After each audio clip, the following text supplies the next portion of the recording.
Hey, good morning, everyone, and welcome once again to The Pet Show.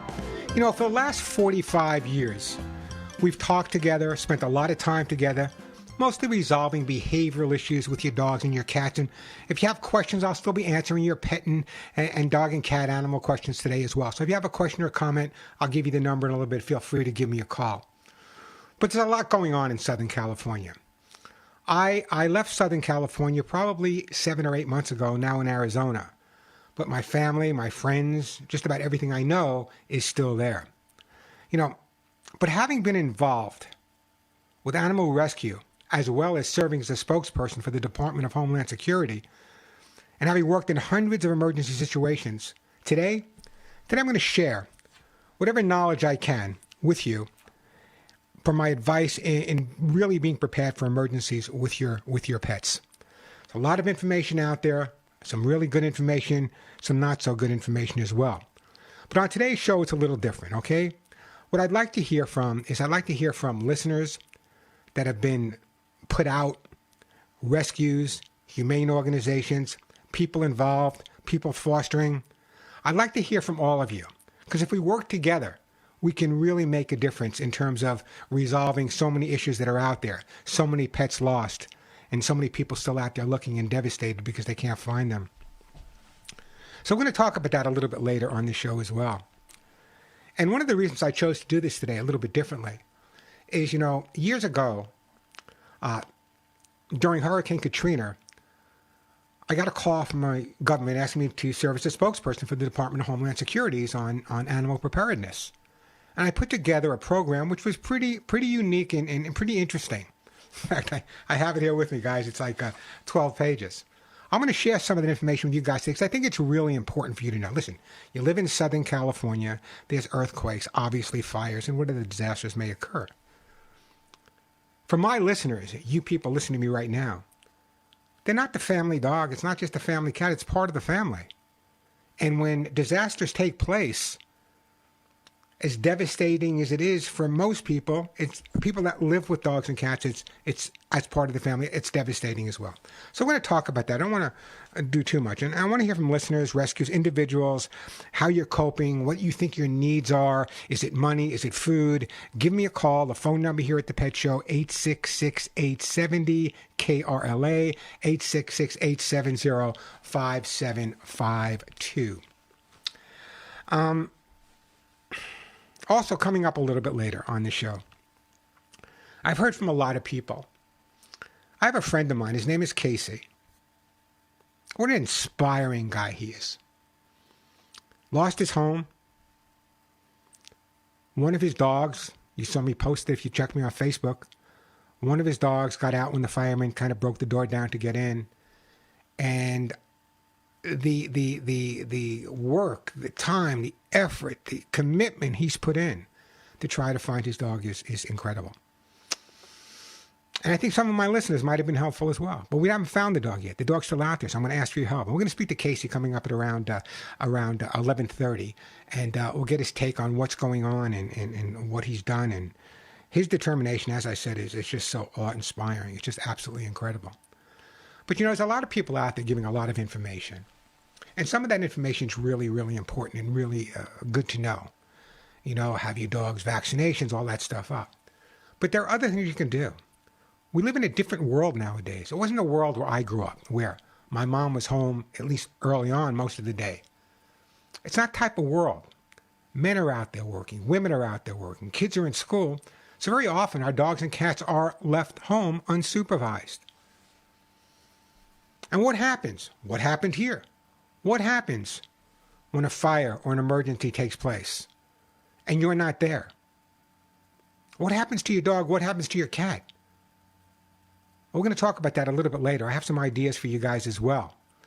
You know, years ago, I was able to form, my own hometown, Long Island, I was able to form community groups where everyone knew each other, who had pets in the neighborhood, where they were, what hours they had. And it's amazing. And I was involved, you know, I was a volunteer firefighter on Long Island for many years, so I was involved in a lot of hurricane rescues. And to be honest with you, the people that prepared, the people that really had a plan, those are the ones that were able to make a difference. All the difference in the world. So I'm going to share that with you a little bit later on today's show. I want to hear from you as well. So if you're in a situation, if your pet is missing, I'm telling you, I have the most, well, to tell you guys, you know that I have the most incredible listeners in the world when it comes to our pets. And so we're out there to help you. So if you have a question, if you have a comment, want to find something out, if you're a rescue humane organization that needs help, we're here to help you. Believe me, we're here to help you. So give me a call. The phone number here is 866-870-KRLA, 866-870-5752. I got to be honest with you. Can I share some of my personal opinion now? We'll get into all this stuff in a bit. I don't ever want to hear the word from a politician again saying unprecedented. You know, I spent a lot of years in the military. I worked with a lot of police organizations. Nothing is unprecedented. It's up to you. It's up to our leadership to plan for anything that can happen. And I find it angering me when I hear people keep saying this was unprecedented. It was unprecedented. I live in California. Fires aren't unprecedented. Winds aren't unprecedented. This might be more severe than normal. I get it. But that's what you prepare for, the worst. You prepare for the worst. You pray and hope for the best. We got the worst. We got the worst. And still some horrible stuff. It breaks my heart because I'm living so far away. Well, not far away, but I'm in Arizona. And a day doesn't go by where I'm hearing from my relatives and friends. You know, I lived in Santa Monica for 30 years. So I know a lot of people, have a lot of friends there, a lot of people in the media that lost their homes. A good friend of mine right here, actually two good friends of mine right here on the radio station, lost their homes as well. It's devastating. It's devastating. But we're going to go over a lot of stuff. So we're going to talk to my friend Casey coming up in the half hour. We're going to talk about his dog Casey, a little Pomeranian. You might even know the name Casey. He's called me a few times with questions about his dog's behavior issues. Also, that's something else I want you guys to take into consideration. I know what it's like. You're emotional, you're angry, you're hurt, you're scared, you're upset, you're devastated. It's like the world's caving in on you. I get it. I've been there. But at the same time, I want you to understand that if you're lucky enough to have your dogs, if you're lucky enough to have your cats, if you're lucky enough to have your horses or your birds or whatever type of pet you have, if you're lucky enough to be able to hug and kiss them today, you're a very, very lucky person. A very lucky person. And whoever you want to thank, God, whoever you believe in, thank whoever you have to thank, but you're a very lucky person to have those around. I've pulled animals out of fires in my career over the years that didn't make it. Some of them did. The firefighters, no one has more respect for the firefighters, the police department, than I do, having worked with them for so many years. What an amazing job they are doing. What an amazing job they are doing every single minute of every day and deserve our thanks. But at the same time, we need to step back a little bit and say, were we prepared? Were we ready for this? And probably the answer for so many people is no. Probably no. Listen, you're listening to my show here. I know you love your dogs. I know you love your cats as much as I do. And there's nothing in the world you would not do to protect your dogs and your cats. That's what this show's all about today.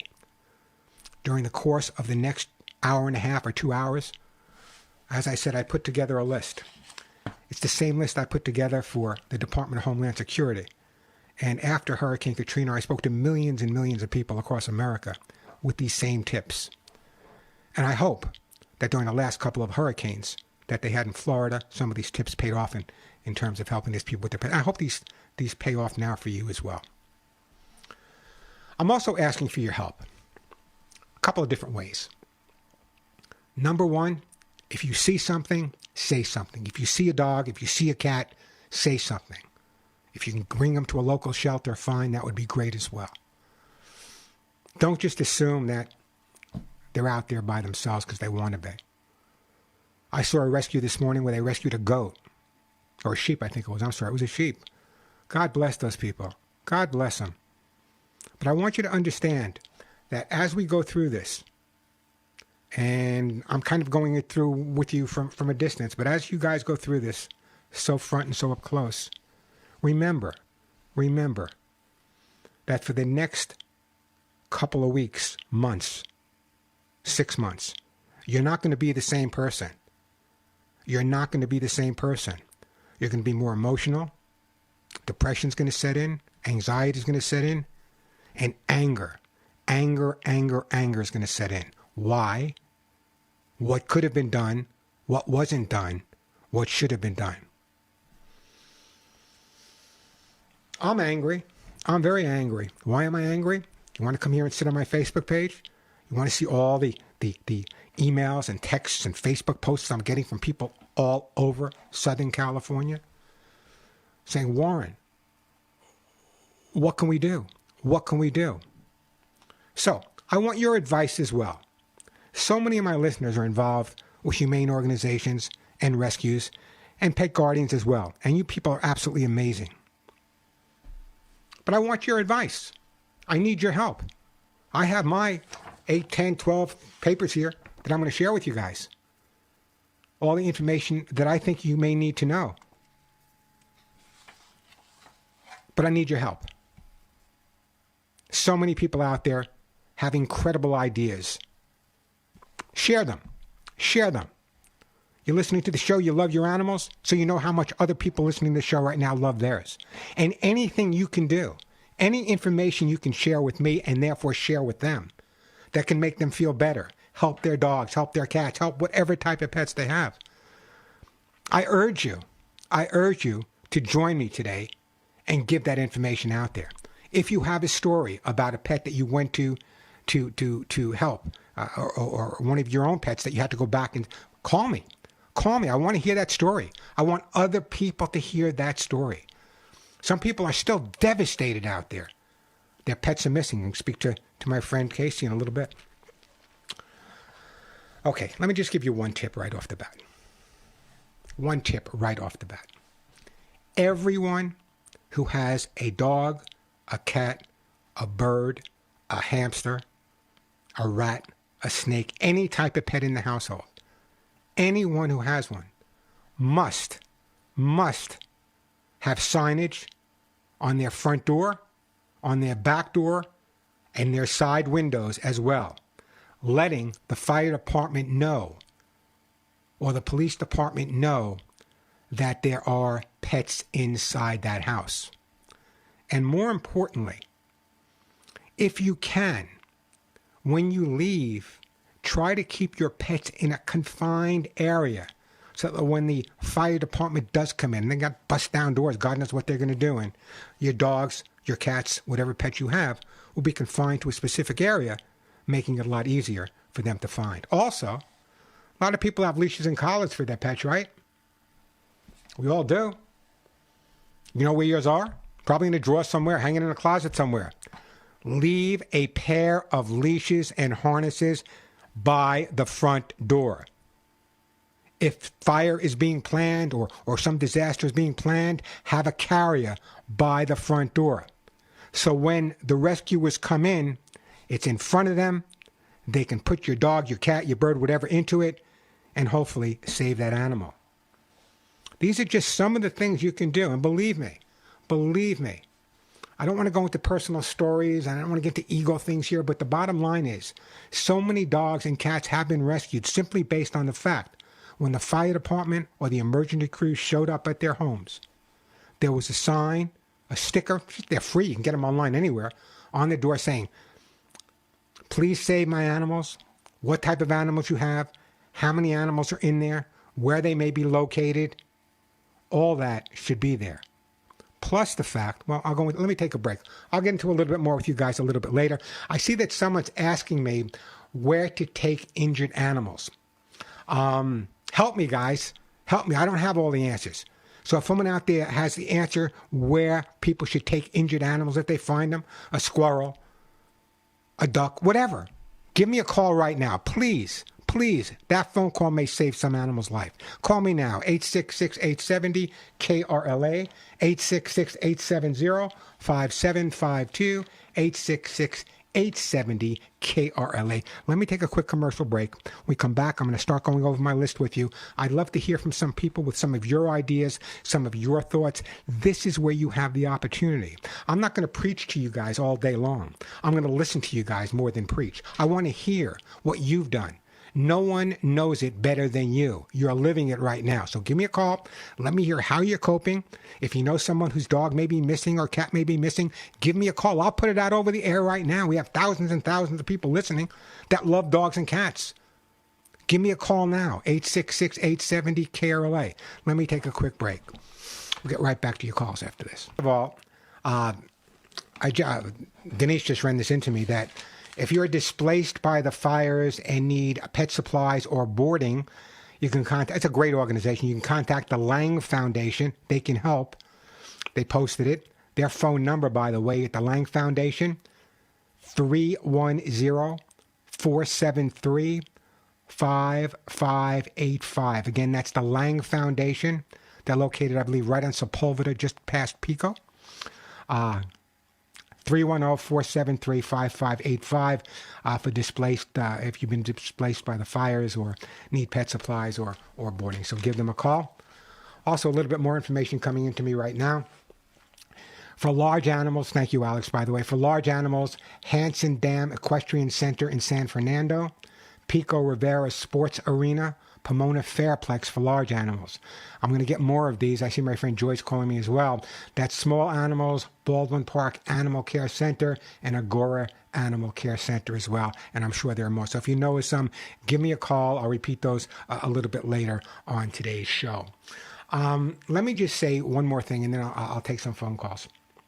If anyone knows where to, I'm still waiting if someone knows where to take injured animals. I don't see that I don't see it on my screen here. So if anyone knows, give me a call, 866-870-KRLA. All right, let me do this. Okay, one more tip. Where did I put it? Okay. Something I started years ago. You guys, a lot of you know that I served as a peace officer for the state of New York for the League for Animal Protection. And there were some major hurricanes that took place. And so what I decided to do is and at that time I believe I think I was doing the Today's Show, one of the shows in New York. Anyway, be proactive. Start a neighborhood program to make sure everyone has vital information, including email, all phone numbers, and create an email list for your neighborhood that will give everyone you know easy access to important information such as pets, names and ages, their favorite hiding places, their vaccine history, where to take them in the event they need to be evacuated. Circulate the schedule so all people in the neighborhood know. I know what you're thinking, it's perfect for a robbery. Well, you got to do what you got to do. So I instituted this on Long Island many, many years ago, and it's been really, really successful. You know, usually in a neighborhood, there's one person who's retired or someone who's a senior, or there's a neighborhood watch. And not everyone knows all the dogs in the neighborhood. So if you can have one person in that neighborhood or two people organize a neighborhood pet organization in case of an emergency, what a great way that would be to save animals. Now, I instituted that many, many years ago. Many, many years ago. And I remember recommending something similar to Santa Monica many years ago. Never got a call back. Maybe they'll call me now. Great idea. No matter what city, no matter where you live, neighborhood watch. I know, be careful what you need to do, but I'm telling you, it can make all the difference in the world in saving your dog or saving your cat. Just knowing that there are other people in the neighborhood that are willing to help because they know you. They know you. I think it's a great idea. Plus the fact you might meet some new friends as well. Gosh, it's just one of the toughest shows I ever did. I got tears in my eyes just thinking about all of you people in Southern California as I sit here in Arizona and what you're going through. But let me bring something else up. I know I'm going to have to take another break. Then I'll get to you, Barbara. I'll get to you, Xavier. Joy, I'm going to get to you. Christine, I'm going to get to you. Please don't go anywhere. Hang in there. I will get to your calls. I promise. If you have a microchip on your pet, as well you should, when's the last time you checked to see if it was updated? When's the last time you even checked to see if the company that did it's still in business? Make sure on your information when you leave, and I'm going to go through a list of what you need to take, that you have the name, the phone number of the CHIP organization where your dog or cat or whatever pet you have is registered. Make sure you have that information. Make sure you check before there's an emergency to make sure all that information is updated. And also, a little tip that I give a lot of people is, most people, let me give you an example. Let's say you lived in an area that was deserted and you had to evacuate. And God forbid your pet got loose, right? And your phone number is on that microchip, and the only phone number on that microchip. But the tower is down. The phones are cut off. How is anyone going to get in touch with you? So, my advice to everyone out there, if you have a microchip, if you have ID, whatever type of ID you have, make sure you always have the phone number and information of a friend, a close relative, outside of the area where you live. This way, if the phones are down and everything's down, at least when the pet is found, there'll be a working phone number to contact. That's what I recommend that we all do. I do it. I think everyone should do it as well. I'm going to take another break in a minute. Then we'll come back to your phone calls. Also, we're going to talk about this, and a lot of people are not talking about this. We're talking about making sure that we have a list, and believe me, I'm going to go over my list with you. Leashes for your dogs and cats, how to do a disaster kit, what you need to do, building a disaster. I'm going to do all that with you. But it's important. It's important that everyone pre-plan. Everyone needs to pre-plan. I'm talking to you guys, and at the same time, I'm looking at the screen. What I'm going to do is I'm going to take a break. Okay. Barbara, Xavier, Joy, Christine, please hang on there. It's going to be a while till I get to you. Because after the break, I'm going to bring on my friend Casey. Incredible guy. You've heard him probably call on the show before about his dog's behavioral issues. One of his dogs is missing. The inspiration, well, you'll find out when you talk to him. And by the way, Pam Show, if you're listening, thank you. Thank you for letting us know some information that might have Steven Gutenberg supposedly saw his dog, and we'll talk to Casey about that as well.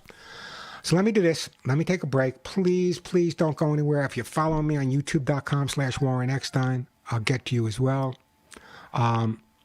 We'll get to your calls. I'll get to as many calls as I possibly can. It's going to be an interesting show today, a little bit different than normally, but hopefully we'll get to everything we need. We got Christine up there with the Contact Animal Shelters, has a number of animal shelters. My friend Joy, Barbara in Los Angeles wants to know where to take injured animals. So if you can help me with that, please give me a call, 866-870-KRLA. Let me take a quick break, and then we'll get to Casey, and then we'll get to all your phone calls. Once again, a lot of people in the pet show, Barbara, Xavier, Joy, Christine, stay with me. And it might be a half hour, but I'll get you, I promise. And what you have is important. But right now, I think it's real important to hear a first-hand story of the devastation of the fire. So let me have my friend Casey. Casey, you with me? Oh, I miss you, man. How are you? I am doing okay, Casey. More importantly, how are you doing? I am a wreck. Yeah. Why don't we start here? I promised myself I wouldn't cry on the air, okay? No, we all cry on the air. We're all crying with you at the same time. But Casey, I think it's real important. Your inspiration, your passion, and most people's passion is for their pets is amazing to me. But I want you to start at the beginning. Let's hear the entire story of Oreo, your beautiful Pomeranian that is still missing. My Pomeranian Oreo is behavioral. I think he probably had a history as a biter. So I had two families relinquish him. And then on the third relinquishment, I just thought that because he's behavioral, even though he's such a beautiful boy, he's so beautiful, but I just thought he would get euthanized because it's tough to, get a behavioral dog. Like, this is what you do, Warren. You know what I'm talking about. So exactly. I took the dog under my wing, and after a few sheets of scar tissue, we ended up forming just the most beautiful bond. He is so desperate for me, sir, because he's got like mental issues. So he really, really needs me, and he's on medication. And I had never had a dog before. My first dog was when I found that street dog. Remember last year in the desert? Yeah. So I'd never had a dog before. I've been a dog dad now for maybe a year and a half with the rescue that I found on the street. So when I got this dog, it was like, oh my gosh, I've got two children, kind of like Molly and Willie. It's like, okay, I got two kids now. And I hadn't left that dog's side in 6 months. I never left him. The only time I ever left him is if I had to go to work, and I have a house, and it's got all the locks and accoutrement and dog beds and everything you could possibly need. I've got like 5 water bowls and like 4 feeding stations. And I was looking at my dogs the day of the fire, and the reason why I was leaving the house that morning is because on Friday, I had gotten a call that I had to get to the city, that it was urgent. And so by Tuesday, I was getting worried that I hadn't responded to the call. My dogs, I have an apartment unit in the city, and my dogs aren't on the lease. So I got nervous about bringing my dogs to the apartment because, I mean, you know how it is in L.A. with Sure. rent control, and they're flipping all these buildings. It's like, I just don't want to, make the landlord mad. And so I left the dog at the house, and I remember looking at him and having a really weird feeling, like a bad feeling, like I should be bringing him. And I was like, I'm just going to be gone for a few hours. It was windy. There was no fires. And the other thing that I did, sir, is I put an Apple AirTag on my dog, but Apple needed a software update done. So if anybody who's listening, if you're familiar with Apple AirTags, what I did was on Monday before the fires, I was worried about the wind coming. So I replaced the batteries in the AirTags on my dog. Okay, so Monday before the fires, I replaced the battery and the AirTags in my dog. Then Tuesday, when the fires hit, my software wasn't updated on my Apple phone, so my phone wasn't connecting to the AirTag. And my dog went missing before I did the software update. I don't know if I can see him on the AirTag. So if anybody's listening, if you know, if your phone needs an update and you change out an AirTag that's been linked to your phone for years, or not years, I mean 6 months, but if you didn't do a software update and then when you reconnect the AirTag, will eventually the AirTag pin? I don't know enough about the technology. So Yeah. I was leaving the house on Tuesday. I just got a bad feeling. I hugged both of my kids like extra. Like I just got a creepy feeling. Warren, I should have brought my dogs because the second I got to my apartment in Hollywood, I got the evacuation notice. I drove 100 miles an hour down Sunset Boulevard through Hollywood, and the police had set up a roadblock, ironically, right in front of a club that I had worked at for years called Saddle Ranch on Sunset in Hollywood. And the police said I couldn't get down Sunset. And, sir, I'm 9 miles down Sunset. So I had to drive 4.5 hours through evacuation traffic. And please understand, people, I'm driving into the fires. There are thousands and thousands of people going in the opposite direction. I don't care. I got to get my dog. Sir, I've been a first responder to first responders for 25 years. I'm a licensed, I do private protection, right, like security services. That means that if something goes wrong with one of my clients, I have to take care of the victims before the police ever get there. I've never seen apocalypse in my life like I saw on Tuesday, sir. There was fire shooting out of the ground. There were gas lines exploding, 0% containment. And I ran to the CP. That's the command post. I've worked with first responders 25 years. I yell into the command post, who's in charge here? The battalion commander comes out.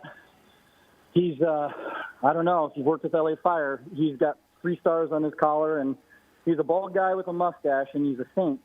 And he said to me he was going to send firefighters in harm's way to go and get my dogs. I said, please let me come with you. I said, my dog is behavioral. I said, please let me come with you because if you go after my dog, he might bite you. And they wouldn't let me in the fire truck because it's a liability. They told me that the issue with taking people up there in the fires is that sometimes the people don't want to leave. And then you have to do another rescue on top of the rescue. So Protocol is they go up in the truck by themselves.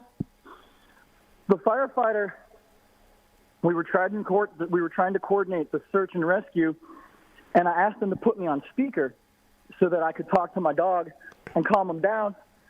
And the firefighter said, he bit me, and he let him run out of the house. Oh, gosh. Now, I was unforgiving of the fact that he had left the door open and the dog got out of the house. I was unforgiving of it. But, Warren, there's another part of the story, which is why I'm grateful he left the door open. So I have two dogs. I mentioned the dog that I found on the street a year and a half ago. She's a senior, and she's super chill. So he's like, I got the black one. I'm going to grab the black one. She's super chill. He said the white one ran out of the house. He ran into the bushes behind the house. And I'm like, get the dog, get the dog, get the dog. The place is on fire. And he's like, no, man, I'm out of here. So I was standing at the command post, sir, when the fire truck came down. And, sir, they only had one of my kids in the car. I've got two kids. And I started screaming to the firefighter. I'm like, I've got two kids. There's two. And he said he ran off. And they handed me my black dog, sir, and that was a wrap. So Casey, Oreo got out, and Oreo has been missing since the fire. Now there's been some sightings. There have been some things. Let me do this. Casey, stay with me. We're going to put you on hold. I'm going to put you on hold. Let me take a break here, and we'll come back and we'll talk a little bit more. And I want to find out what the situation is now. I know he's still missing, but I know there's been some spotting. We'll talk about that. Be patient with me. I'll get to your calls. I promise. Plenty of time. But I think this story is so indicative of what other people may be going through at this point. So I want to hear the end, and then we'll tell you how you can all kind of help Casey. And what he's done is absolutely critical. So we'll talk to Casey when we come back. A quick break, then right back at you. And Casey Colvin, I'm going to get to your calls, I promise. We got a whole hour to go. Let me get Casey back on. Casey, what I'd like you to do right now, if it's okay, I want to make sure we have plenty of time, and we know the situation, that the dog got out and whatever the situation may be. And what's the situation now? I know there's been some spotting. What can my listeners do? Where has the dog been spotted? And I know one of my listeners, Pam Scholl, had said that Steve Gutenberg had noticed the dog somewhere. Can I give a shout out to Pam Scholl, sir? Pam Scholl, if you're listening, you truly gave me the break that I needed. And Warren, I got to say, the reason why I got the leads on where my dog might be located is because of your radio show. Pam Scholl and Steve Gutenberg, they're fans of yours. So I can't thank Pam enough, and I can't thank you enough, Warren, because Steve Gutenberg, if Steve's listening, man, he gave me the lead. So what happened was somebody Steve Gutenberg's a fan of yours. So Warren, ladies and gentlemen, if you're listening, I called Warren from the fires. Warren picked up my call during the fires, and he helped coach me when I was having a complete breakdown about losing my animal. And Steve Gutenberg somehow heard that my dog was missing via you. And so Pam Scholl announced on social media Steve Gutenberg had seen the dog, and it turns out that he had tried to catch my dog after the fires, the night of the fires, as my dog ran across the street into my neighbor's yard to get away from the heat. And my dog wouldn't go to Steve, and he kept running down. If anybody's familiar with the area where the fires are, the perimeters are Sunset Boulevard, Temescal Canyon Road, and PCH. And my dog ran into the trailer park that's totally destroyed above Will Rogers Beach. So my dog is in the trailer park above Will Rogers Beach, somewhere in the perimeter of PCH, Temescal, and Sunset. But the police, Warren, because of the looting, they're not letting us in, not even if we lived there. So I've had to wait for 4 nights while my dog is out in the cold, and they're not letting me in. It's completely egregious. So what I'm hoping is that I hired a dog tracking team. It's just a band of volunteers who are friends of mine. I had a buddy named Joey Perazzo who came, and he brought survival gear and an e-bike, and he was riding down Pacific Coast Highway, and his wife called.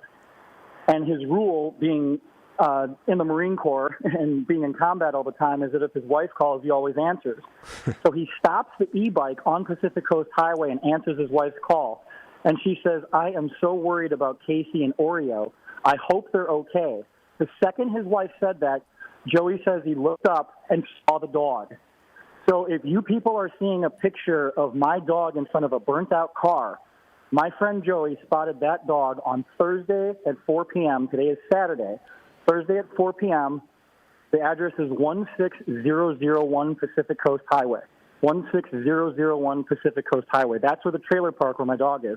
And he's running up and down the wilderness. What my friend, while he was tracking the dog, said is he could never get within 100 feet of the dog, and that the dog is navigating drainage ditch canals to get to and from our neighborhood and the trailer park where he's at above the Pacific Ocean and Will Rogers Beach and the Palisades. So I've got a professional dog. Yeah, go ahead. Yeah, let me just give you, years ago I was involved in a situation where a dog was really, really lost in a situation. And what I did, I don't know if we can do this here because you can't get up there, is I had the guardian make a recording of their voice calling the dog. And when the person that was able to get into the area, they wouldn't let the person who lived with the dog, when the person was able to get into the area, he turned the recorder on and the volume was loud enough where you could hear him calling his own dog, the guy who owned the dog, because he was down at a different location, and they were able to get the dog back that way. That's a fluke. I don't think that's going to happen. No, it's not a fluke, Warren. So we're tracking. So you know my TV producer, Tony? You know Tony. Yeah. Tony called me up yesterday. Just so you know, Tony was in the fires with me for 7 hours trying to find my dog. You got to understand, sir, we had to sneak in. I had to sneak into my own neighborhood, sir. And anybody who's listening, when I snuck into my neighborhood to try and find my animal, I walked up to a house that was totally destroyed, and I said to myself, oh, my God, they lost everything. And then I realized it was my house. Oh, gosh. My house, my cars, everything, it's all gone. Sir, there's not rubble. There's no rubble, sir. It's just ash. It's just ash. It's like Hiroshima. So I went ahead and started calling my dog's name in the rubble, and what I did was my friend Tony had me get a bullhorn.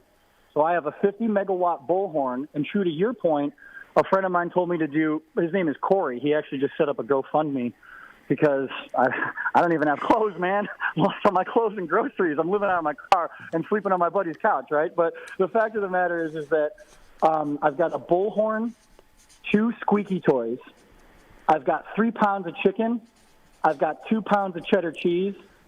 Shout out to the Ralphs in Culver City for giving me the cheddar cheese for free to get my dog back. And my plan is that if we can get through the police lines today, we're going to go ahead and drive around the neighborhood like the Blues Brothers, and I'm going to have a big megaphone out the window, and I'm going to be saying, Oreo, Oreo, Oreo. And I got a squeaky toy, and I'm going to be doing a squeaky toy into the bullhorn. Do you think that could work, sir? Absolutely. You know, Casey, the conversation I'm having with you right now is type of conversation where people finally understand that we, when I say we, I mean everyone listening, accepts our pets as part of the family, and worrying about them or losing them is no different than any member of the family. You know I'm going to stick with you till this is done. And what I want you to do is, what's the GoFundMe page? Do you have that for me? Let me take a look, sir. You know what? You can send it to me. You have all my info. I've got it here. Okay. My friend just set it up this morning. He was asking me for photos of my dog. I'm just pulling it up now, sir. I'm so embarrassed and shocked to be on GoFundMe. No. There's nothing to be shocked about, nothing to be embarrassed about. What we need to do, put all that BS aside, and there's one thing that's important. That's getting Oreo back into your arms. Everything else, embarrassment, this, sleeping in a car, that's all nonsense. Right now, there's one agenda, and that agenda is simply getting Oreo back in Casey's arms. That's what we want. And so we know you told us approximately where he is. So if anyone in that area, any one of my listeners, we have a lot of listeners in that area. If any one of my listeners spot him, I'm going to do it again. This is my cell phone number. I've never given this out on the air before. It's going out right now. If you see a dog, a little Pomeranian like that in that area, this is my personal phone number. 310, please only use it for this, 310-991-0273. 310-991-0273. Casey, we're going to be talking a lot in the next week or so. My heart is feeling the love of my listeners. It's feeling the inspiration of you. This conversation with you has also inspired so many other people that are listening right now that may have not been reunited yet with their dogs and their cats. So, Casey, let me say goodbye. Yeah, go ahead. Go. Jump in real quick and piggyback off of something you were saying. So the GoFundMe is Help Casey Colvin Rebuild After California Fire. The reason why I'm embarrassed having a GoFundMe page, Help Casey Colvin Rebuild After California Fire, Warren, I don't care about the stuff. I care about my dog. Exactly. I don't care about the stuff. I care about my dog. Exactly. Casey, I got to run. We're going to talk during the week. I want you, whatever information you have, send me the info. Send me that you have my email. Send me that GoFundMe page. Again, I'm going to post it all over my internet. My prayers are with you. My thoughts are with you. My tears are with you. And one day soon, in the next couple of days, I hope, we'll somehow sit down virtually together and we'll split a beer saying, thank God Oreo is back in your arms. I appreciate your time. I appreciate your inspiration. And I appreciate your friendship, as I always have, Casey. And we'll talk soon. God bless you, Warren. I really appreciate you, sir. Oh, thank you. I appreciate that. Let me take a quick break, then we'll get back to your phone calls. I'll get to your phone calls to begin with. All right, now listen, I could do my hugs and kisses spot here. You know, he's a fascinating guy, and when I first started talking with him, his passion was just absolutely amazing. Joy, can you give me the information real quick, or I'll bring you on the next hour? Hey, Joy, you with me? Joy's gone. Joy left me. Joy. Yeah. Oh, Joy. Hello? Yeah. Hi, Joy. Hi, Joy. Hi. How you doing? Okay. We're doing okay. We're hanging in there. You know, we're like everybody else in Southern California. We're getting by day. What an amazing guy. What an amazing guy Casey is, isn't he? Just an amazing guy. Oh, my God, and he so touched my heart. You know, I have a little white palm, and when I saw that, and Denise contacted me last night, my heart sank. And we're working on it on our end with Rescue Me and Touching the Lives of Americans to see how we can help. Yeah, I knew you'd be right on top of it, as you are and everything. So anyway, I have a question up here about where to take injured animals. You know what? Okay. Can you hold for 3 or 4 more minutes? Of course. Okay, let me put you on hold because I don't want to rush you, and I want to get the information right. And Barbara, I know that you have a question. Barbara, you have a question about where to take injured animals, Warren, correct? No, Warren, I don't have a question. I just have a couple of quick tips. And by the way, everyone, please remember to be kind to the first responders. They are human. They are seeing all this. Barbara, I don't want to rush it. I want to talk. Can you hold on for 3 or 4 more minutes? Okay. 3 or 4. I'm putting you on hold. 3 or 4 more minutes. I'll get to you as well. We're going to break for the top of the hour. Again, I gave out my personal number. I'm going to give you after we come back from the break. I'll give you the information for the GoFundMe for Casey. Just an incredible guy. Just. What can I say?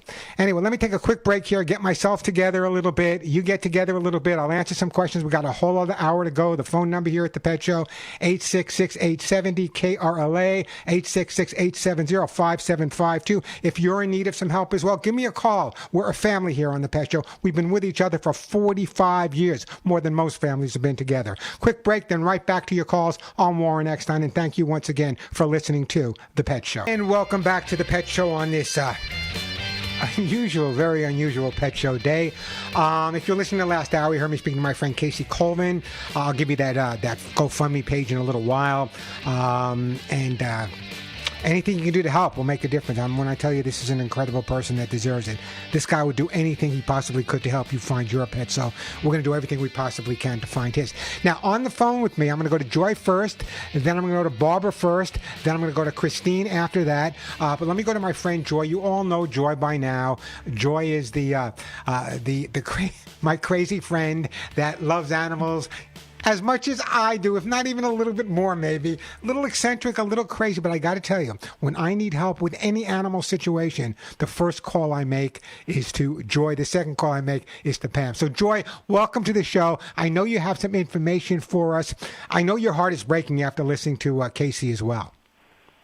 Oh, my God, I'm holding back tears. You know, I have poms, and I have my little service dog who's a white pom, and oh, my heart is just breaking for him, and we're praying and hoping for the very best outcome. And on our end, we've already reached out to many agencies and trying to gain access safely and legally for us to go in and search and do whatever we can to help Casey. So we're working on it on our end. But I did want to give you some information. Sure. I know I've been getting a lot of emails and text messages asking for help, where to take injured wildlife, where to take injured animals, be it dog, cat, pig, goat, whatever the case may be.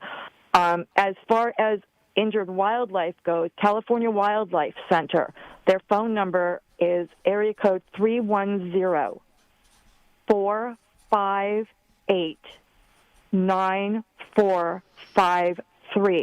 As well, their website, cawildlife.org.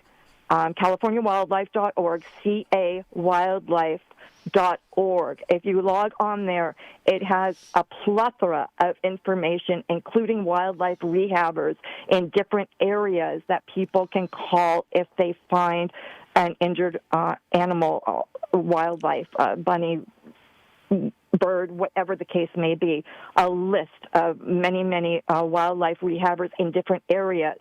Pasadena Humane is taking in injured animals from all over Southern California, not only their specific area. The Agora Animal Control Department in Old Agora is taking in animals, and they will see to it that medical resources are received for these injured animals. So, and that would go for any of the LA County and LA City animal control departments. If there is an injured animal, they will see to it on an immediate basis that those animals do receive medical care. So, no, that's great. That's great. That's great information because I'm preaching to the choir here, but that so many of my listeners, not only with their own pets, but are concerned about wildlife as well. And there's going to be a lot of wildlife coming out. There's going to be a lot of snakes around. There's going to be a lot of. I saw a rescue of a sheep, a sheep this morning. Yeah. There's going to be a lot of animals that need rescue. So that's great information. So it's California Wildlife Center, and their phone number is 310-458-9453. Let me slow down. I'm getting rid of New York speed. 310. And I also just want to make note that, there's a lot of wildlife that's coming down from the hills right now. Sure. Yeah, there are. So you want to be cautious at the same time, and if you see an animal that needs help, you want to contact the right people. Joy, as always, the information you give me, and let me just thank you again for I know you've organized some people are going to try to find Casey's, but there are so many other people out there. I'm focusing on Casey. He's a friend, and his passion is just so. What's the word? So addicting that I hope everyone's catching some of it. And if someone out there is missing a dog, we'll find them. Pray, think about it. Let me just say this, and I said this earlier, Joy, and I don't want to be redundant, but I'm going to be. When I was serving as a spokesperson for the Department of Homeland Security, by the way, one of the high points of my life when they asked me to do that, it was right during Hurricane Katrina, and do you know that 18 months, 24 months after Katrina, I was still placing animals with people that had lost them? The animals had found their way to other states, other parts of the country. So the thing to remember is, I'm not the most spiritual person in the world. Prayers, hope, and being a little assertive. Get out there, talk to people, get that message out there. And just like my listeners here on the Pet Show and my followers get together when we work as a team, my fingers are crossed, and I got really good feelings that Oreo, Casey's dog, and everyone's dog's going to find their way back home, and Cat as well. So again, as always, Joy, you're just an amazing person. You and Craig. Can I just make one more point before you throw me off? Go ahead. Go ahead. If you have been in the fire zone, and Southern California is all a fire zone at this point, if you've lost an animal, please don't expect or not look further than your local animal control department. For instance, people that have lost animals here in the Woodland Hills, West Hills, Canoga Park area, your animal may have been taken to the Agora Hills facility because people don't know where the proper animal control department might be. So please look into all of your local animal control departments for your lost pet. You can go on to laanimalservices.org and all of the LA County facility and see. But, don't hesitate to go to every department, every local animal control department in your area, and even outside of your area. Animals are scared. They're running loose. They may go to a different county facility or city facility, as the case may be. So please, please, please don't give up on finding your animal. Don't just depend on your local animal control department. And the other thing I'm going to add here is that don't be afraid to call local veterinary hospitals as well, because very often when people find a dog, that's one of the first places they go to. So, again, as always, Joy, great information. We'll hold our tears back. We'll keep our fingers crossed, and we'll split that bottle of champagne when these people are reunited with their pets, and that's what my hope is. Amen. Thank you for what you do. And by the way, if you want to support her organization, which I just happen to be on the board, you can go to Rescue Me Inc., rescuemeinc.org. Am I right? RescueMeInc.org. I got so many orgs in my head. Yes, sir. RescueMeInc.org. And help when you can. You always know that when there's something going on and I need help, one of my first phone calls is to Joy and Rescue Me Inc., and they're always there with open arms and open it. Anyway, Joy, thank you. Give Craig a hug for me. I appreciate that. I sure will, and but likewise to Denise and the kids. All right, bye-bye now. What an incredible family we have. It's worth it being 45 years on the air here. Let me take a couple of calls here. A lot of people have information. Let me go to Barbara first. She's been holding on forever. Is it Barbara that's been holding on forever? Yeah. Hey, Barbara. You hear me okay? Yeah, like you're right next to me, Hi, Barbara. Warren. Thank you for being so kind. What can I do for you? Yeah, go ahead. Warren, I need to learn patience, so that was good for me. You are a spiritual person. You just don't know it. I'm not going to get into a religious thing, but I was brought up Jewish. My wife Denise was brought up Catholic, and people say to me, "Well, I've seen you go to Catholic services. I've seen you in Protestant services. I've seen you there. I've seen you in Jewish. What are you?" And I said, "You know what? God knows what I am, and that's all I care about." Thank you. Listen. Just a few quick tips. Everyone should keep current photos of all their family members on their phone.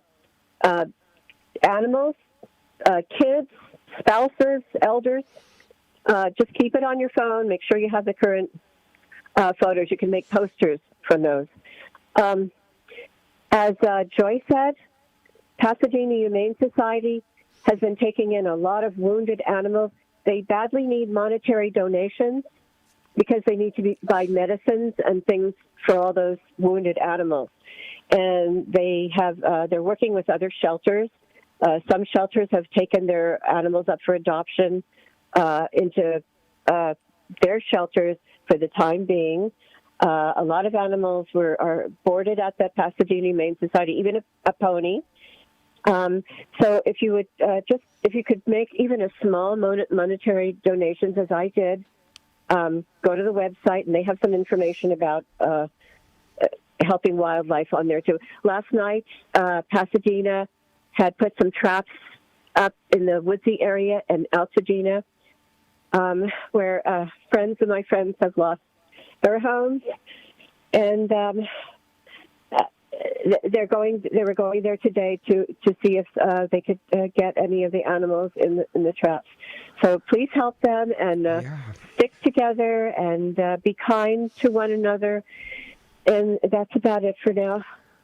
Barbara, you guys are amaze me every time. It's this is one part of my life. I'm sitting here in Arizona talking to I've only been in Arizona 8 months, so my heart is still in LA with my friends.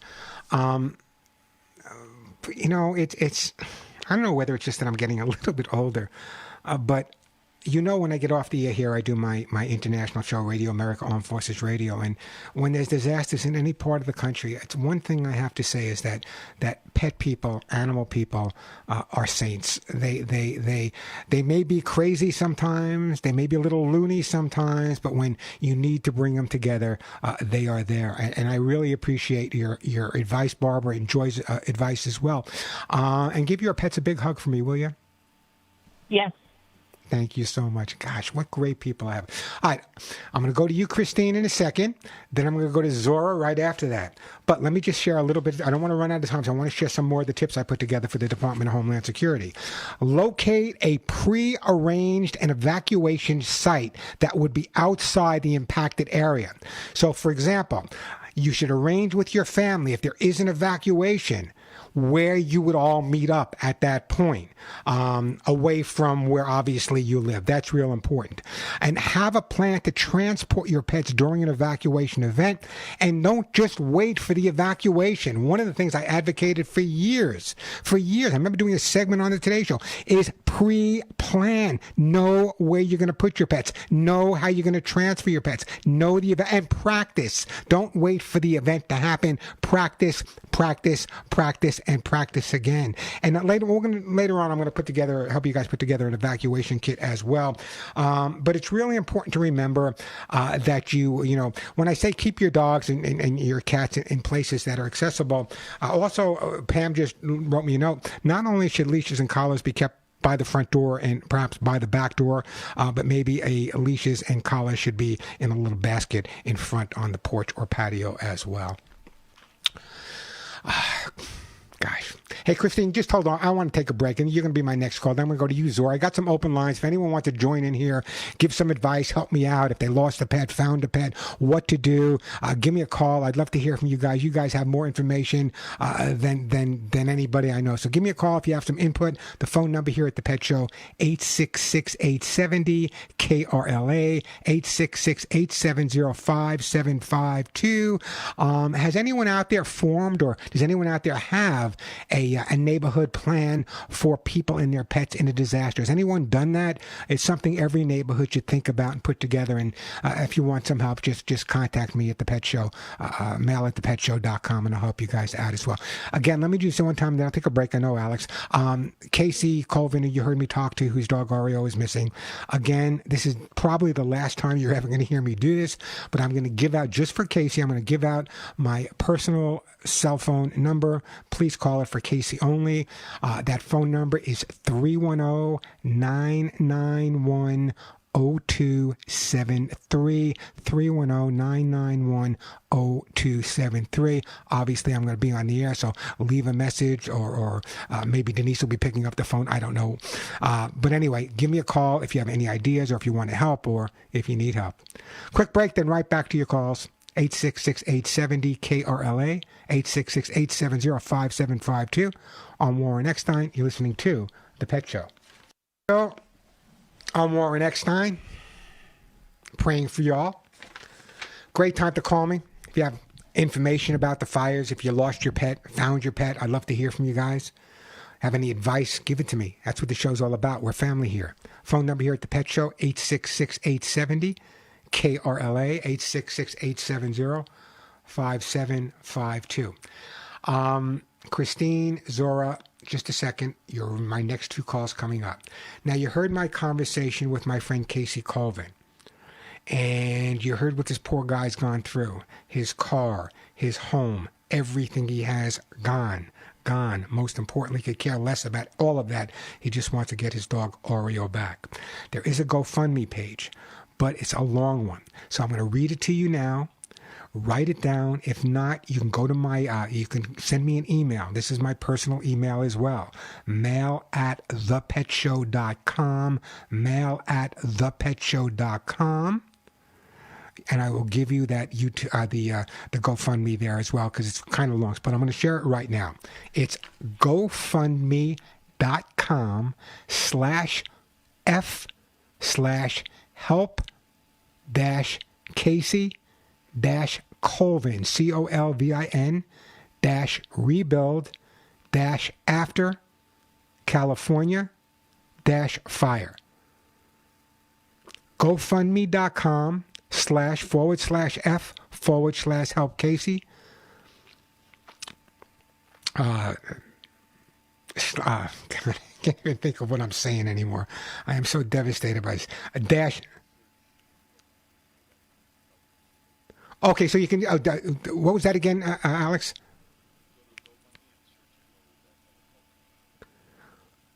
Okay, you can go to GoFundMe.com and look for help Casey Colvin rebuild after California fire, and you'll find it there. Or you can send me an email, mail@thepetshow.com, or you can call 310-991-0273, 310-991-0273. Yeah, my personal cell. Probably won't be me answering, probably be Denise, but she'll give you that information as well. Hi, now let me go to my friend Christine in Lompoc. Hi, Christine. Welcome to the show. Hi, how are you? Thank you for being so patient with me. It's kind of an unusual show today. It's not a problem. I've just been listening on my phone this whole time. I feel so bad for Casey. Has a fellow Pomeranian parent. It just must be absolutely devastating for him. Yeah, I've spoken to her a few times, and it's the man's all heart. He's all heart. Yeah, he absolutely sounds like it. And I'm only listening to your show because I also I know Joy, and she's just an absolutely genuine, amazing, wonderful person. I know her because she's also a fellow Pomeranian parent, and she's huge in rescue, and I also try and do what I can in the rescue community. Bless so you for it's that. it's just such a sad situation. And I have also shared his post on, I'm an administrator for Pomeranian Rescue and Networking Group. Oh, great. So I've also put that post with the last place that he saw his Pomeranian on our group. So hopefully that can maybe generate some sightings for him, hopefully. And I also wanted to put out there that there is a place that is also helping take, I think, large animals. It's called Reptacular Animals.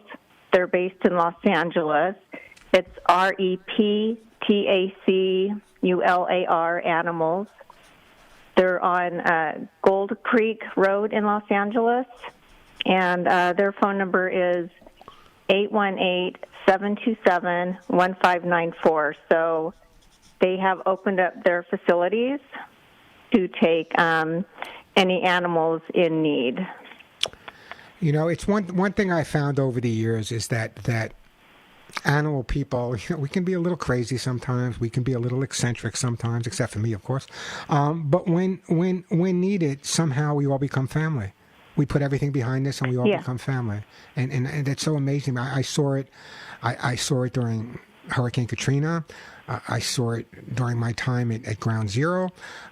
And you see it over and over and over and over again. And for those people that have never had the opportunity to be in love the way we are with our pets, it's such an incredible relationship. I mean, I have tears in my eyes just thinking about Casey and anyone out there. I mean, I come in my house and I can't see Molly for 30 seconds and I'm panicking. Where Molly? Where are you? Did you go on? Where are you?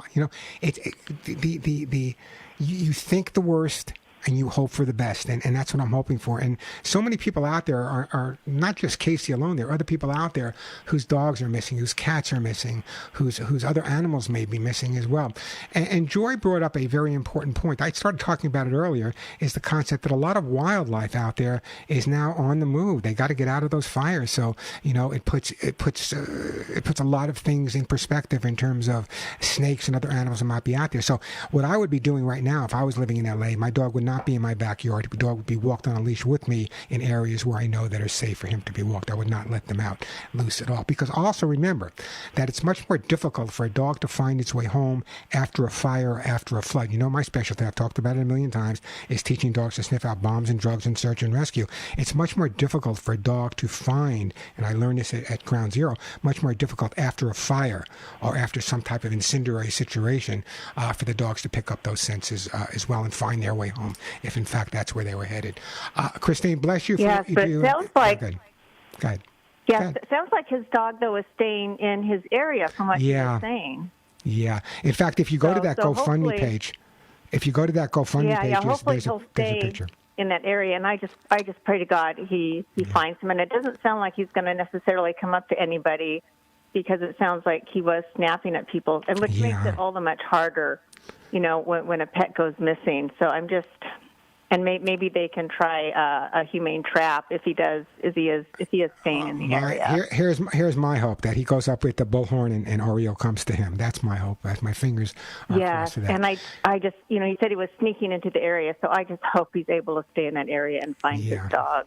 Well, I just wish there was some way that maybe they had a group of maybe one or two people that they would let in specifically looking for lost animals. If with supervision, I think that might be beneficial as well. Anyway, Christine, bless you for what you do. Thank you for calling, and we'll keep our fingers crossed. Yes, and thank you for having your show be all about the fires and the animals. I really appreciate it. I wouldn't be anywhere else. Thank you so much. I appreciate that phone call.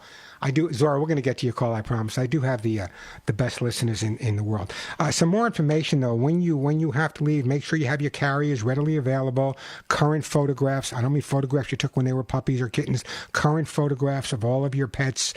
This will help identify them at different shelters where you can pick them up. Joy brought up a very interesting point, and that is, don't just look in the area where the pet might have been last seen or missing. It's amazing how far they can go. They might have been picked up by someone and maybe got out. Who knows? So look at those surrounding areas. That's really important as well. By the way, I'm going to take a break. We're going to come back to you, Zora, right after the break. But I do have some open lines. I'm not, if you have a pet question, that's fine. If you have other information you want to share with us and share with my audience out there, or tell a story, it makes all the difference in the world hearing it from other pet guardians like yourself. So if you have a question or a comment, you just want to comment on the show today or what we've been doing, or you have some advice, great time to give me a call.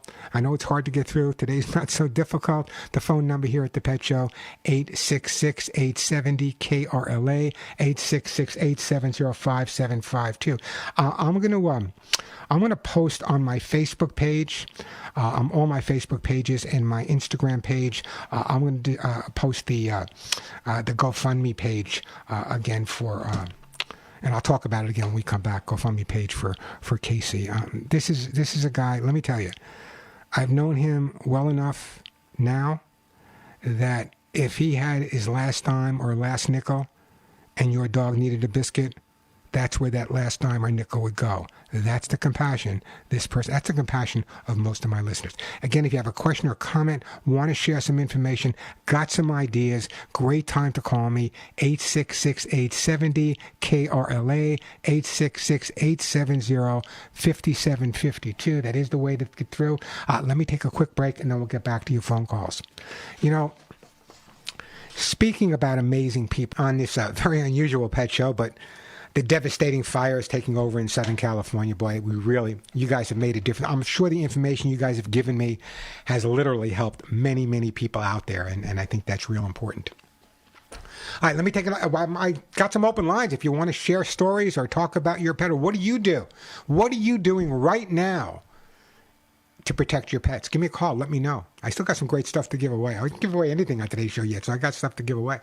Phone number is 866-870-KRLA, 866-870-5752. You guys are amazing. But let me go take a call. Let me go to Zora now. Hey, Zora in Los Angeles. Welcome to the Pet Show. Hi, this is actually Dora. I just wanted to alert your listeners that there's an application download. It's called the Citizen app. And this application, basically, you can post, there's various posts on there where people are asking, is this your pet? And it reaches all of LA County. You can also post a picture of your pet if you're looking for your pet, and it reaches so many people, and you can set up alerts so you're notified if there's a new post. So, Dora, they would go to, if they want to get that app, it would be, it's Citizen app or the Citizen app? It's a free application called Citizen, and they can download it on Apple or Android. Oh, what great advice! And so people are posting photos and information about their dogs there. There's photos right now on that application of people finding dogs, and they're posting their picture and asking, "Is this your dog?" Now, isn't Citizen set up by neighborhoods? It is by neighborhoods, yes. Mm-hmm. So, in other words, let's say you live in Pasadena, you should also check out the Citizen in Altadena. Yes, correct. That's I'm so glad you called, Dora, because a lot of people would not be aware of that. Like I wasn't aware of Citizen app. I'm aware of other apps, neighborhood apps, whatever, which I guess would also be a good way to approach it. But don't negate the old-fashioned way either. Don't negate putting posters up around the neighborhood, and don't forget. I know it's hard to say who wants a reward at this time, but don't be afraid to offer one. So if people go to Citizen app, again, you can post pictures, get information. Maybe your dog or cat is already up there. So what a great idea. Let me just add to that as well. With the fires going on, it's difficult. But if you live in the outlying areas where maybe you can be at home, it would not be a bad idea if you've lost your home to go to those outlying areas and maybe ask a mailman or one of the Prime drivers or UPS driver or maybe a kid in the neighborhood. Did you hear about this dog? Because the drivers, and I always tell people when you have a lost pet, the drivers in the area, the mailman, the UPS, those guys know every nook and cranny of the neighborhood, and sometimes they see what the average citizen would not see normally. So it's always a good idea to check with them as well. And if you call, let's say your pet is missing, and you call the shelter in the morning, and they say, "We don't have your pet," and you say, "Well, I guess they don't have him." Call back 3 hours later. Call back for everyone. There's all different people answering the phone, and it may have come in the last 5 minutes. So don't ever give up. Just keep going and going and going, and hopefully we'll have a lot of great reunions. What kind of pets do you have, Dora? I had a German Shepherd, but it passed away, so I don't have any pets right now. But I had a German Shepherd. And obviously, I'm assuming you're calling the show and listening, so obviously you're still a big animal lover. Yes, I am. So I just heard Casey, and I was really touched by his story, and yeah, I just wanted to call and alert them to use all the resources available, because I know that it must be really hard for them not knowing where their pets are. I wonder, I'm interesting, Dora. It's interesting to me is, as I said earlier, I was a member when I lived on Long Island, the volunteer fire department. And I write about it in my book a little bit because I got into a lot of trouble with putting animals in the back of ambulances and taking them to the hospitals when I shouldn't have. But the thing is that I think now most of the fire departments do have some form of animal rescue training or animal rescue ideas. Or I remember years ago dealing with fire departments and police departments in New York in terms of how to deal if they come across a situation where an animal needs to be rescued and the dog may be or the cat may be assertive or aggressive at that point. And I remember spending hours with new recruits teaching them how to deal with that situation and how to take that aggressive animal and get the control and bring them in. So I wonder, I'm just curious if the fire department and police department out here, I know they have a million things to do, but if there's any type of formalized training for them specifically on handling animal situations that might not be as smooth as normally. Like, for example, the most mellow dog in the world might not be so mellow during these situations. So I'm just curious if there's any, and we have a lot of police officers, a lot of firemen that listen to the show. If there's anyone out there that knows whether or not any of the police departments or fire departments here goes through any type of that training, please give me a call and let me know. I'd love to hear from you. As I said, I used to do that type of training for other people, for other places, and it really had made a difference. So I'd love to hear from you guys as well. Give me a call. The phone number here at the Pet Show, 866-870-CAROLINE. Dora, thank you so much. I'm going to put you on hold, Dora, and I am going to send you a T-shirt because you're such a lovely woman that says none of my friends woke up right, because I'm sure not many of yours do.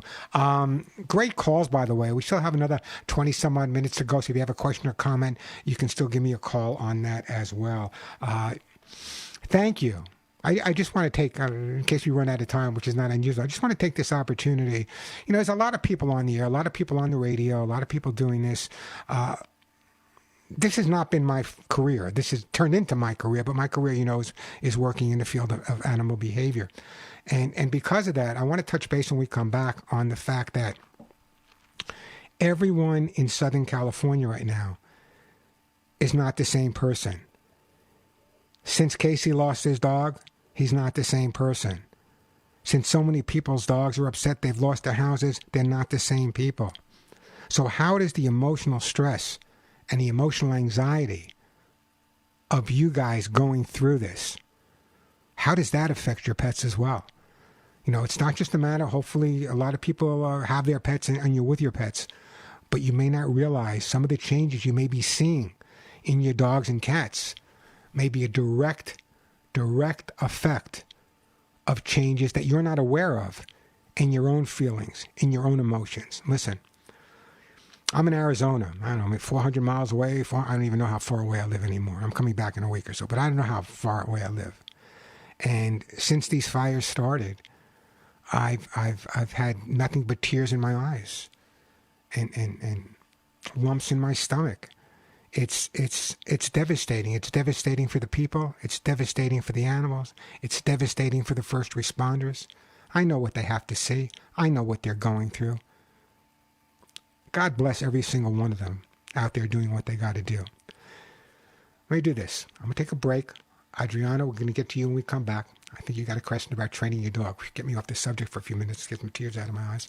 But if anyone wants to continue talking, if you have questions or comments or stories, please get, or advice, just like what great advice Dora just gave her. I mean, I guess I've known about the citizen. I never thought. It never occurred to me. I got pages and pages and pages of stuff I still got to go over with you guys. For example, if you live in a neighborhood, is there one person you should designate in that neighborhood who has all the information about the pets in that neighborhood they can share with the fire department, the police department, whatever the emergency is? Any ideas like that you guys have, give me a call. I'd love to hear from you. 866-870-KRLA, 866-870-5752. That is the way to get through. Let me take a quick break and then we'll get right back to your calls. I'm Warren Eckstein. This is The Pet Show. Pet Show. I think I got a pet question coming in. I'm going to give you some more information. I'll give you the information about the GoFundMe page again in just a second. The Lang Foundation, by the way, they say they can help. Give them a call. The Lang Foundation on Sepulveda, great organization, 310-473-5585. 310-473-5585. Someone also just called and said you can go to Reptacular Animals. Give them a call. Reptacular Animals. Their phone number, 818-727-1594. 818-727-1594. You can also, at this point, contact Pasadena Humane Society. For wildlife, it's calwildlife.com. calwildlife.org. calwildlife.org for wildlife. Or you can give them a call at 310-458-9453, 310-458-9453. If other people out there have other information in terms of people that will be helping, send it to me. I'm giving you my personal email. It's mail@thepetshow.com, mail@thepetshow.com. If you have any information or are part of an organization you know that can help, send me some information. I want to share it with my listeners as well. Let's see if we can help out Adriana. Hi, Adriana. Welcome to the show. Hello. Thank you. I'm calling because our family had to evacuate due to the fires, and I have a Great Dane that I adopted about 3 months ago from the Pasadena Humane Society. Oh, thank you. And he was really anxious, and we've been going back to our home to clean up the debris because 3 of our neighbors' homes were lost right next door to us, and we're just preparing for the next wind. So I ended up bringing him to the Humane Society to be boarded. But I know, I want to go back and get him. But I feel I would like to learn more about crate training so that we could potentially have him in the crate at times too, especially since it's a little bit hard to keep to the routine that we usually would have with him. You know, it's interesting. It's interesting that you said that. Now, I'm a fan. I believe everyone that lives in Southern California must have a crate in their home for emergencies, fire, evacuation, earthquake. God knows what else is going to hit us in Southern California. But with a Great Dane that was recently rescued, if this dog were not kept in a crate before you got him, and I don't know how you would know that or not, crate training may not be the best approach, especially now that he's going through the emotional things of just being adopted, back at the Humane Society, then back to your home. I would recommend, if you can, gating him maybe in a kitchen area or part of the house, gating him off versus using a crate at this point. If you want to bring a crate into the house and leave the door open, he may go into it. He may feel comfortable into it. I don't know if he had a crate prior to you adopting him. And again, thank you for adopting him. So I don't know what his background is. I don't know if you know the background. But a Great Dane in a crate for long periods of time, not a big fan. If he wants to go into it, that's fine. You can leave the door open, but I would recommend gating instead. And just thank you for taking this dog and adopting him and being so conscientious. So when do you plan on going back and getting? What's his name, by the way? His name is Prince, and I want to give a shout out to the Humane Society staff because I was feeling so just beating myself up for even like boarding him there again. Yeah. But he was actually really happy when he realized where we were because they spoiled him rotten when he was there. And when he was there initially, he had parvovirus. So they nursed him back to health, and they were also happy to see how much weight he's gained. And they are running like a very tight ship over I have nothing but praise for the Pasadena Humane Society. In fact, I've done a couple of broadcasts actually years ago from the Pasadena Humane Society. In fact, I used to ride my Harley Davidson with their executive director, Steve. It's a long time ago. I believe that was his name, Steve. Anyway, I hear nothing but good things about Pasadena Humane Society, and I've always heard nothing but good things about Pasadena. So that would be my recommendation at this point. Just giving him a lot of love, a lot of talking. Make sure he's with you all the time, and understand that the emotions you're going through will travel from one end of the leash to the other. So when you're feeling a little down and out, he's going to make you feel a little bit better. And if he's feeling down and out, I'm sure you're going to make him feel better. So this is going to turn out to be a blessing in disguise with all the loss you're going through and the neighbors' houses being burned down. You're going to get that incredible comforting from Prince, the Great Dane you adopted. And bless you for calling. What I'm going to do, Adriana, is I'm going to put you on hold, and your new pet owner, I'm going to send you a copy of how to get your dog to do what you want. And I really do appreciate your phone call. Boy, do I not have the most incredible listeners in the country. Maybe that's why we've been talking to you guys for 45 years. Let me do this. Let me take the last break of the hour. When I come back, again, I'm going to share some information with you. I'm going to give you, again, the GoFundMe page for Casey. I know he inspired all of you. He inspires me every time I speak to him. Just an incredible guy. And once again, I want people to understand something that a lot of people are not talking about. And I guess it's because it's what I do professionally. But remember, your emotions, your anxieties, your stresses do in fact go from one end of the leash to the other. Take that into consideration. Be more patient. Don't be afraid to sit down, look at your dog or cat every day, and just tell them how much you appreciate the fact that you guys are together and how much you love them. Quick break, then right back to your calls. I'm Warren Eckstein. This is The Pet Show in California. Hey, we're back on The Pet Show. Some people are asking for more information about the GoFundMe page, so listen to me carefully. It's kind of an unusual GoFundMe page, but I'm telling you,